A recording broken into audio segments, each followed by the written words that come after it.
I think you'll have to ask them. Actually, does that work? Can that work?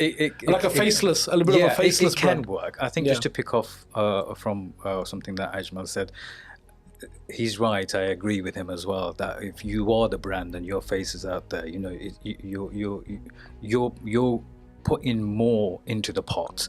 You're getting more of your associates, your recognizable people, or people who recognize you for that trust. But the caveat there is if you've not been so good in the past and you're the face, then there's the downside, right? For which reason there might be a good idea to use a substitute. When it comes to some of these bigger brands that I think who you're referring to, and people haven't really known who the owners are in the background, they have slowly come on to that way of thinking also now, where they are making themselves known. I think they've recognized it. I think those brands who I work with have been, like your students, you go out with your mates and you start one store of something, and then it ends up becoming multiplied into 2 or 3 stores, and you start becoming a franchise, and then you've got 60, 70 stores of the same brand. You've been focusing on the brand, the product, and the feeling of that product and the brand.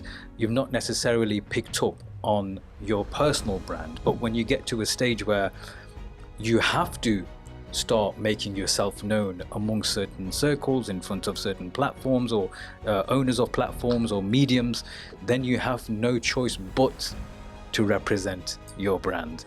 Because if you do allow somebody else to be representing your brand, you're doing a disservice to the brand and the service that you invested to creating that brand and excelling in that brand.